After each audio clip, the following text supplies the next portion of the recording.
হযরতের কাছে গিয়েছিলেন আরো ৮-৯ বছর আগে ফতোয়ার সাইন নেওয়ার জন্য, যে আমি একটা ফতোয়া লিখছি, হুজুর এই ফতোয়া ঠিক আছে কিনা। তো আমার আব্বা আবার হযরতকে সরাসরি কখনো দেখে নাই, কারণ ওই সময় ছবির জামানাও কম ছিল এবং হযরতকে ছবিতে পাওয়াও যেত না। এখন না কিছু ছবি টবি দূর থেকে তোলা হয়, কিন্তু হযরতকে তখন কেউ চেহারা মানে প্রকাশ্যে দেখে নাই, দূর থেকে। তা আমার আব্বা হযরতকে দেখে নাই, তো হযরতের কাছে গেছে, মাদ্রাসায় গেছে, যে হযরত কোথায়। একজনে বলছে যে হযরত ওই রুমে থাকেন, যান আপনি। তো বাহির থেকে টোকা দিছে, সালাম দেওয়ার পরে গেট খুলছে, একজন খাদেমের মতো কে যেন আসছে, একজন খাদেমের মতো, একেবারে ব্যবহার আচার খাদেম। তা আয়েশা বলতেছে, আসসালামু আলাইকুম হযরত রাহমাতুল্লাহ, হযরত আপনি কাকে চান? আব্বু বলতেছে, আমি মুফতি আব্দুল মালিক সাহেব হুজুরের কাছে আসছিলাম একটা জরুরতে। উনি বলতেছেন, আচ্ছা ভিতরে ঢুকেন, হযরত আছে। তা আব্বু যখন ভিতরে ঢুকছে, উনি করলো কি, ওই যে খাদেমের মতো যিনি, উনি আব্বার জুতাটা নিয়ে জুতাটা বাড়ি দিয়ে র্যাকের মধ্যে রেখে দিছে। তা আব্বার জুতা যারাই ধরছে, আব্বা সবসময় নিষেধ করছে যে আমার জুতা ধরার দরকার নেই।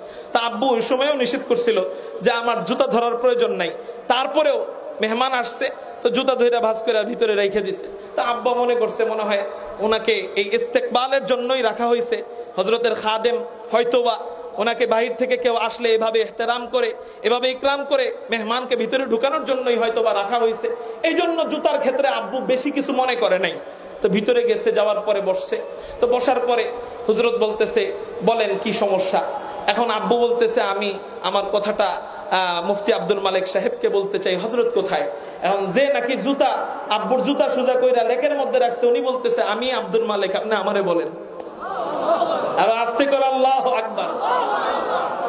আব্বা তখন আসমান যেন মাথায় ভেঙে পড়ছে, কি বলবে আর কি করবে। সাথে সাথে দাঁড়ায় গেছে, হযরতকে জড়ায় ধরছে।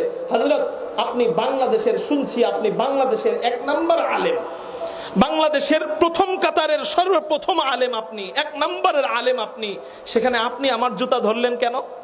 হযরত বলতেছে, এই মুহূর্তে তো আপনি আমার মেহমান, তো মেহমানের কদর করলাম, আল্লাহ যদি এই উসিলায় আমাকে কবুল করে, এটা কোনো বিষয় না, বলেন আপনি কি বলেন। আমার কানে যখন এই ঘটনাটা আসছে, আমি তখন মনে মনে বললাম যে আল্লাহ, আপনার রাসূলের হাদিস সত্য, মান তাওয়াদা লিল্লাহি রাফাহুল্লাহ, আল্লাহ আপনার জন্য যে বিনয়ী হয় আপনি নাকি তার সম্মান বাড়ায় দেন।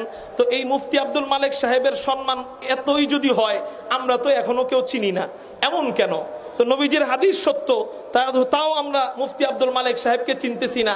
দিলে আশা ছিল তখন থেকে যে হয়তোবা এই ব্যক্তির এই বিনয়টা আসলেই যদি লোক দেখানো না হয়ে থাকে, একদিন আল্লাহ তাকে মুকুটহীন বাদশা বানায় দিবে। তার সত্যতা আমি গতকালকে মসনদের মধ্যে, মিম্বরের মধ্যে আমি দেখতে পাইছি। ভাই, এটাই হলো বড়দের বড় হওয়ার গোপন তথ্য। বড় যদি হতে চাও, নিজেকে ছোট বানায় দাও।